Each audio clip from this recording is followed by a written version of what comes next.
महात्मा बुद्ध और उनके शिष्य आनंद एक दिन जंगल के रास्ते किसी गांव की ओर जा रहे थे। सूर्य ढलने को था और हल्की ठंडी हवा बह रही थी। रास्ता पत्थरीला और संकरा था। आनंद पूरी श्रद्धा से बुद्ध के पीछे पीछे चल रहे थे, लेकिन ध्यान इतना गुरुजी की बातों में था कि अचानक उनका पैर फिसला और वे एक गहरी खाई में गिर गए। आनंद ने गिरते ही किसी तरह एक मोटी जड़ को पकड़ लिया और लटक गए। नीचे अंधेरा था। गहराई इतनी थी कि अगर वे गिरते तो जीवन बचना मुश्किल था। वे घबराकर चिल्लाए, गुरुदेव, मुझे बचाइए।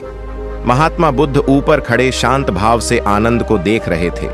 उन्होंने कहा, आनंद, अपनी शक्ति पर भरोसा रखो, डर तुम्हें कमजोर कर देगा। आनंद घबराए हुए थे, उनका शरीर कांप रहा था, लेकिन बुद्ध के शब्दों ने उनके भीतर कुछ ऊर्जा भरी। बुद्ध ने फिर कहा, तुम्हारे पास जो है उसका उपयोग करो। संकट में मन को शांत रखो, यही ध्यान का पहला चरण है। आनंद ने आंखें बंद कर गहरी सांस ली और अपनी स्थिति को देखने लगे। उन्होंने गौर किया कि थोड़ी दूर एक चट्टान निकली हुई थी।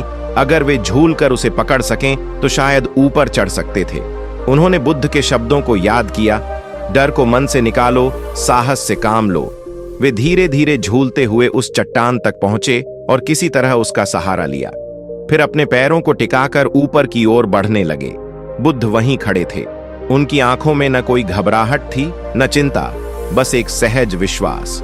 आनंद ने हिम्मत से आखिरी प्रयास किया और खुद को ऊपर खींच लिया।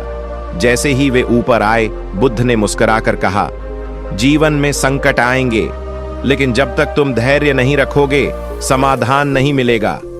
घबराने से संकट और गहरा हो जाता है, लेकिन शांत चित्त से हर बाधा पार की जा सकती है।